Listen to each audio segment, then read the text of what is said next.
our background influenced our mental health? And so with this is where mental health disorders come from. This is how a person can develop a mental health disorder. We look at 3 to 4 pieces. We have the biological, the psychological, the social, and then we add the spiritual, and that came along a little later.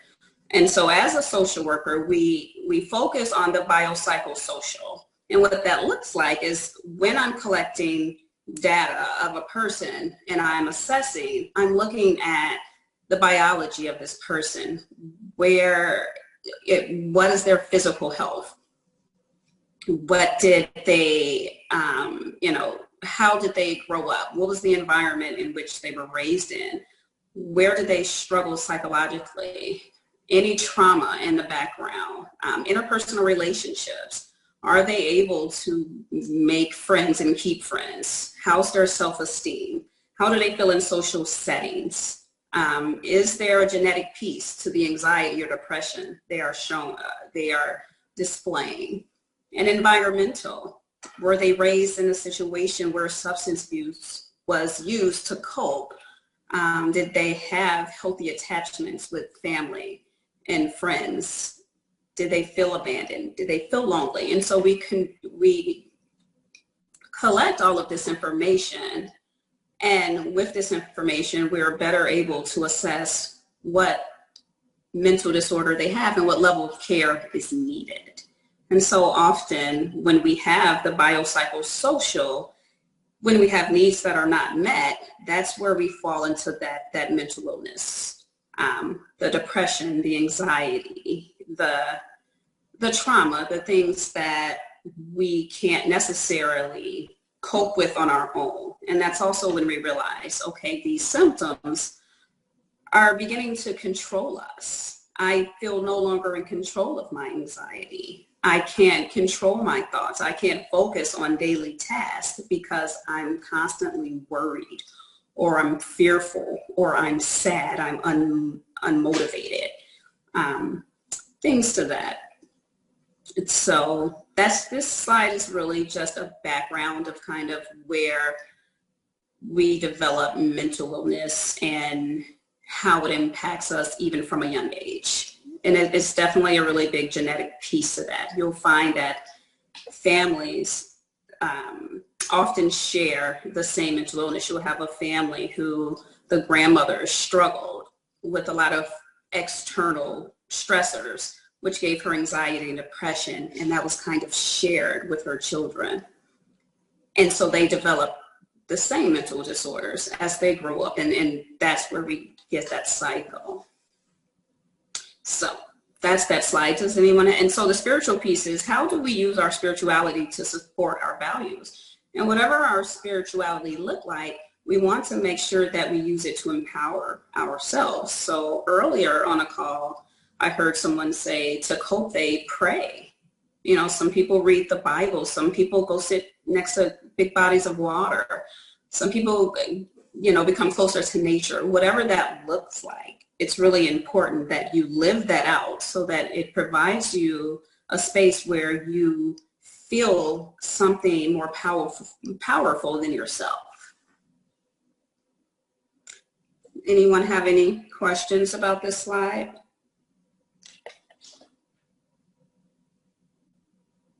All right, should we go deeper? That was your cue to go to the next slide, Jedi. All right. All right, let's go deeper. The 2 questions we have posted here is, how do we know when our cup is full? The metaphor, it relates to having a cup full of water, right? And now my cup of water is full because I'm struggling with COVID, I'm struggling with parenting, I have financial issues, interpersonal relationship dysfunction, all of these things, right? My cup is full, but then I go into the grocery store and someone steps on my foot. That one drop of water has put my cup over, and now it's tipped over and I explode inside. How do we know when our cup is full to prevent a mental health breakdown?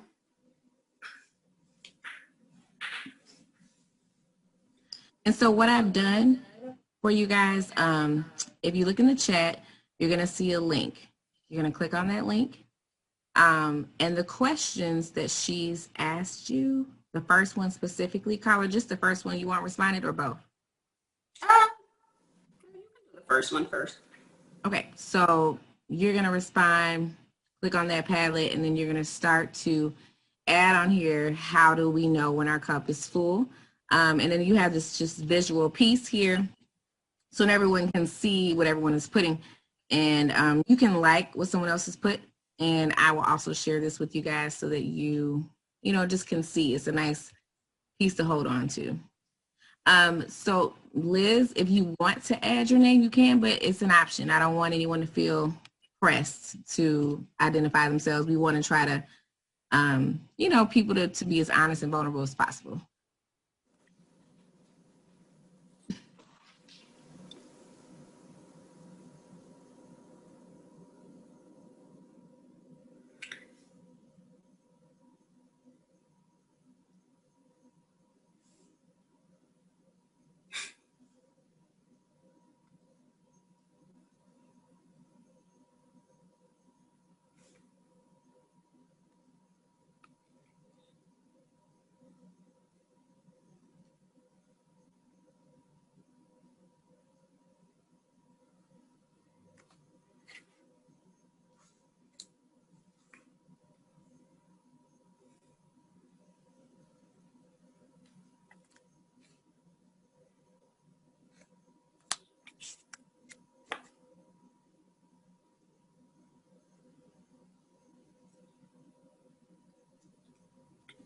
Should I start reading the responses? Sure, yes. And then I'll just go ahead and I'll slide down. Okay. Well, the first one says, when I'm able to. I think it's incomplete.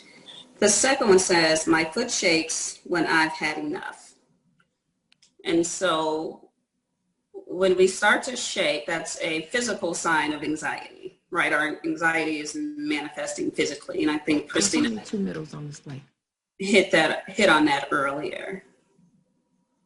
I tend to become irritable, short-tempered, and anxious. Yes, very, very common.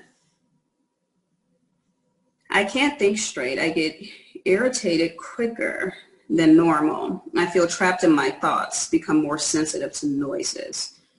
Very common. Another symptom of anxiety. When I am so emotionally drained, I am just not logical anymore, and I begin to withdraw.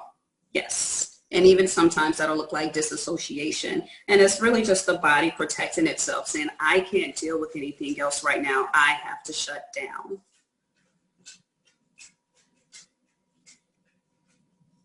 When I check out.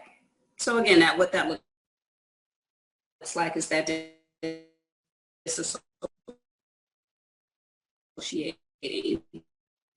And then it's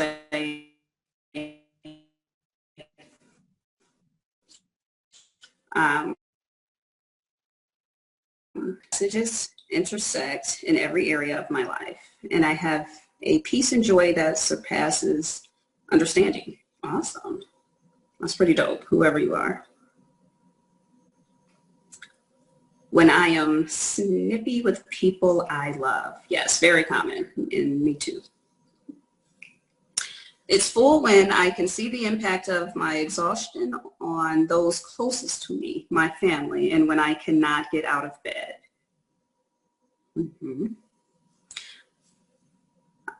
I also will lean towards drinking wine during the week, which I try to limit.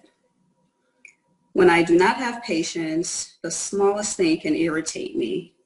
My emotions are in overdrive because of the pressure. When I literally don't care anymore. If anything goes well, great. If it doesn't go well, great.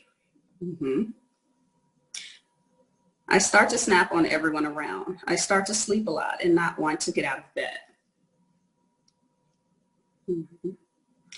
I turn bright red on many occasions. Yeah, I don't do that one, Jadon. Irritable, withdrawal from others, eye twitch, emotional, and insomnia. Oh yes, the eye twitch. And so I really appreciate everyone's transparency as well. I get annoyed easily and isolate myself. Full cup, anxious, angry, snippy, overeat, binging, feeling of being surrounded in darkness, cry, lack of organization. When everything irritates me. My cup is full and running over. My body and brain lets me know I physically just can't move anymore, and mentally I can't concentrate or think. Time to take a break. Perfect. And so what everyone said here is literally the textbook definition of anxiety, overwhelm, being stressed. And so now how do we cope with that? And also recognizing that none of us can escape that. Those are all symptoms that we probably all have felt, whether we knew it was anxiety or not. When we look at anxiety, it's the fear of the unknown. It's, I'm worried about what's going to happen next. And if we can't, like Christina said, if we can't change it, if it's something that is outside of our control, it creates that anxiousness in us, and sometimes we shut down because we just simply can't go on. And a lot of times physically, our body, even though our mind wants to keep going, our body will say no more. You have to stop. So how do we cope with daily stressors?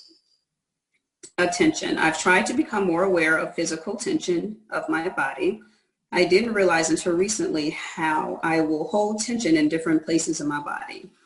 And I have to actually pay attention to my physical self and then choose to relax. But it's something I have to choose to practice. It is something you have to be very purposeful with, Liz. And so for me, what that looks like is I call it a body scan. And so every morning I take a scan of my body and I just kind of zone in on different aspects to see where I am. And if I am stressed or if I am overwhelmed, if I am sad, then I have to attend to that at the beginning of the day so that it does not negatively impact the rest of my day. Walk away, take a break, think positive thoughts. Nice. Eating, overeating. I don't know if that's a way to cope with daily stressor. It is a way to cope. I'm just not sure if it's positive. Do you want the truth or what we should be doing? Truth, eat, sleep, watch TV. I guess I should be exercising, removing items from my list, saying no. The truth works. We all have negative coping skills and we all have vices, right? And so that's okay. The issue is just knowing when it's enough, knowing when to say, okay, what I'm doing to cope, which to cope means to make yourself feel better, is not working and could potentially be making us feel worse. And so as humans, we are going to find negative ways to cope. The goal is to have more positive outlets so that our negative coping skills do not become habitual. Pray, get quiet, and I understand my imperfections make me human. Do what brings me joy and relax. I love it. I love the imperfections because a lot of times people with anxiety are perfectionists, so they strive to be perfect, which is an unrealistic goal.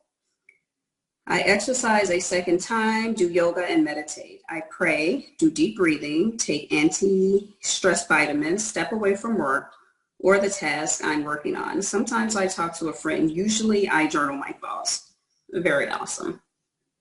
Very awesome. Connect with my tribe, aka my girlfriends who get me. Yes, that's important. Pray and eat. Remove myself. I remove myself from that which is causing the stress and do something that makes me smile and something that's doing nothing.